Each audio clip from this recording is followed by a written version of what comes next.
Hello, I am Kristen Schuyten, Performing Arts Physical Therapy Program Coordinator for MedSport at Michigan Medicine and faculty with the Dance Department. I work with our Neurosport program that specializes in neurological baseline assessments, concussion evaluation, and return to activity progressions for after concussion. Thank you to the Neurosport program for their assistance in this presentation and cooperation in caring for our performing arts students.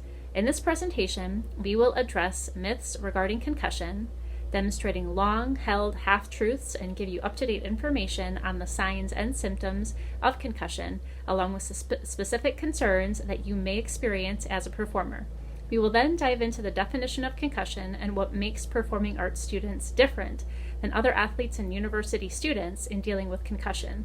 We will answer the questions of how will a concussion affect you and what to do if you believe you are concussed, giving information not only for the injured performer, but for the fellow classmates involved, faculty, and staff to assist with their need for medical attention and treatment. Finally, we will discuss the Neurosport program at the University of Michigan, screening initiatives and considerations for faculty and staff for possible future training in this area to best serve their students. And looking at the following myths. First, that you must lose consciousness to have had a concussion. 90% of patients that have concussions, in fact, do not experience a loss of consciousness when they are concussed. Next, that you need a CT or an MRI to diagnose a concussion. A lot of times a CT will be performed in the ER if they are concerned for extensive damage to your head and or neck. But most times the diagnosis of a concussion is done in the clinic by assessing your symptoms and with objective testing by a neurologist.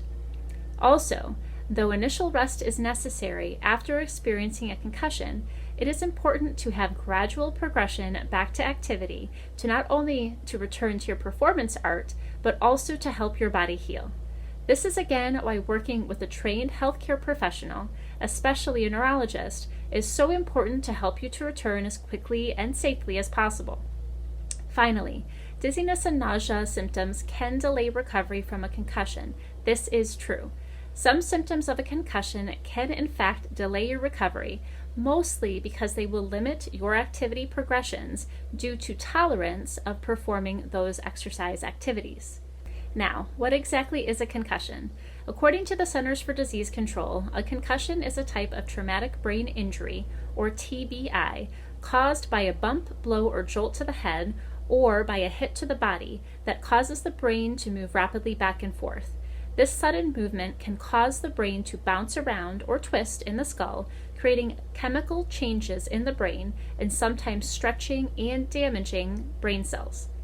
In these pictures, you can see that the areas of the brain that may be injured, though depending on the trajectory of the head on the neck, it is not always the front and back of the head that are hurt.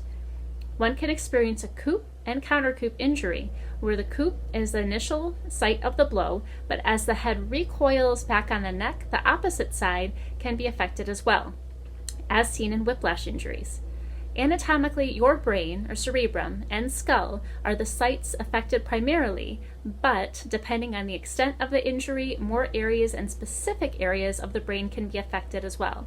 There are other biochemical changes that happen to the brain after this type of injury, including an increased need for energy, or glucose, and higher levels of certain electrolytes that can throw off the chemistry in the brain. There are many concerns that set the performing arts student apart from athletics and even the general University of Michigan student population. The amount of stimulation encountered by someone that is concussed can exacerbate their symptoms and delay their recovery. So return to full capabilities must be gradual and carefully progressed. First, the amount of auditory or hearing stimulation that the performer encounters, whether you are an instrumentalist, vocalist, or actor and performing yourself, or if you are hearing music performed by others. Next, visual stimulation, either by viewing others in motion, spotting with turning, and lighting all contribute to the reflexes between your eyes and your balance centers that are affected with this injury. The amount of rotation the body endures in multiple planes of motion with dance, tumbling, combat training, and even quickness of your reflexes affect your vestibular system and its integration with your vision as well.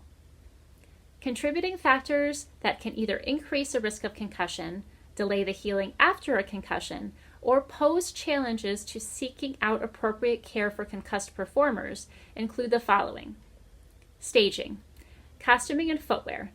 This is especially true with costumes that may alter your balance, footwear that may challenge your stability. For instance, donning heels automatically causes your body weight to shift forward onto the balls of your feet, which creates a shift in your base of support.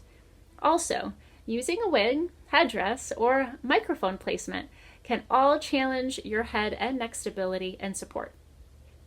Lighting, scene construction, technical elements, all of these can influence the visual demands for a performer and the need for frequent changes in direction, which challenge the visual and vestibular systems, and can be difficult if your reaction time is affected. Lack of periodization. It is well known that there is no off-season with performing arts, so that being said, there is little to no chance of time to recover from the demands placed on the body during the performance seasons. This contributes to fatigue and overtraining. Both place the performer at a higher risk of injury of any type. Increased concern for mental health comorbidities. Performers compared to sport athletes have a higher prevalence of mental health conditions such as anxiety and depression, and this number is increased further within the college-age population. Brain injury such as a concussion can exacerbate already present mental health conditions and possibly trigger latent symptoms that may not have been diagnosed yet. Improvised versus choreographed movements, partnering, and combat. Adapting and planning for the unknown is always a challenge in injury recovery, and in looking at returning to all choreography and movement demands, whether this involves improvised movements, partner work, or combat training, as is seen in dance, musical theater, and theater and drama. Not only are there concerns for the safety of the recovering performer, but also to anyone else involved in their performance. Also, these movements can increase injury risk due to one person being involved in the movement and the risk of falls, drops, and inadvertently taking a punch or blocking gone awry. Athletic performance intertwined with academic standing. One of the biggest challenges that I personally feel the performing arts student deals with on a regular basis is the integration of physical performance with injury recovery.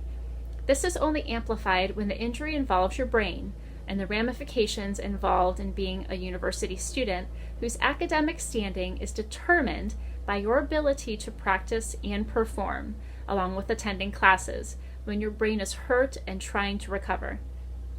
The amount of auditory, visual, vestibular, and somatosensory stimulation that the performing students take on a regular basis is astounding, and all of this information needs to be integrated and processed by the brain. Breaking down the return back to full capacity needs to be carefully orchestrated and followed through for optimal 100% full recovery. Lack of performing arts knowledge by healthcare providers and healthcare access. This is particularly concerning with performing arts patients that are attempting to return to activity after a concussion, when the provider is not aware of the movement or activity demands required to perform at a university or professional level for that performer. Also, there are many performing arts environments that do not have quick or easy access to performing arts medicine professionals right on site.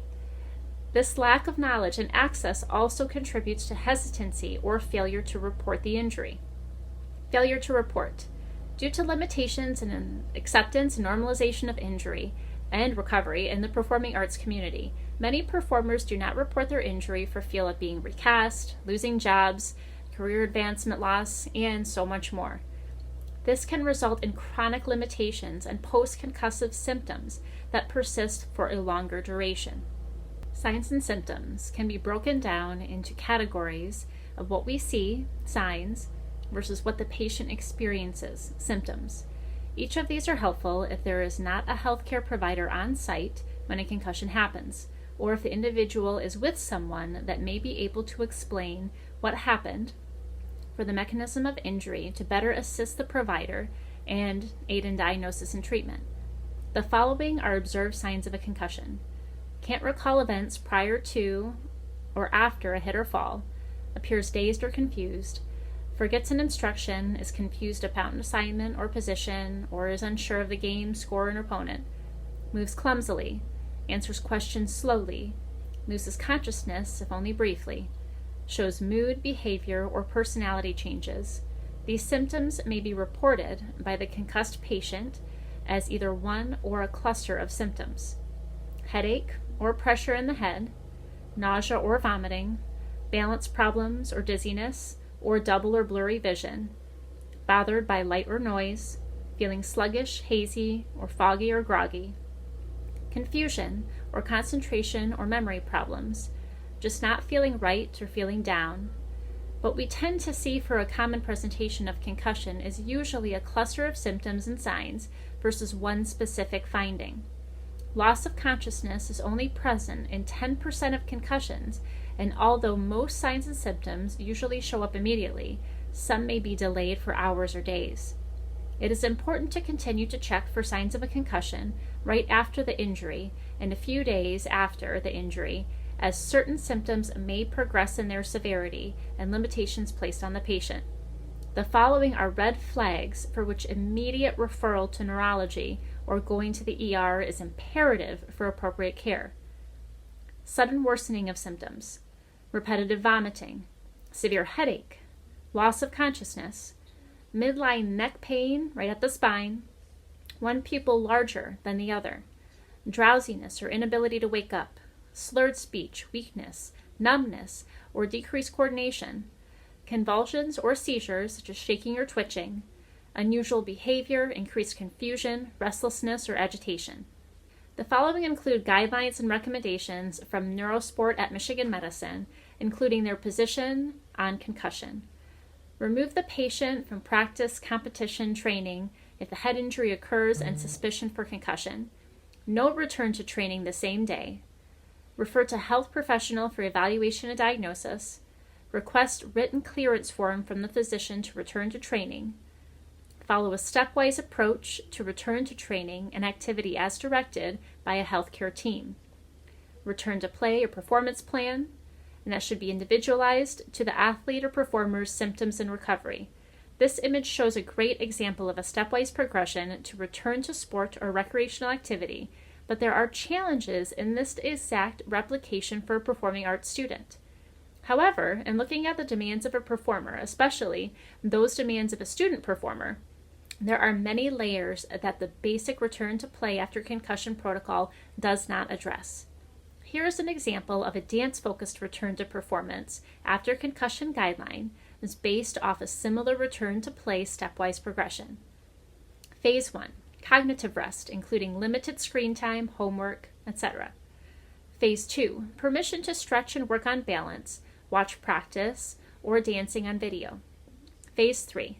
Permission to do aerobic activity that elevates the heart rate submaximally, less than 70% of your max heart rate, for 30 minutes or less.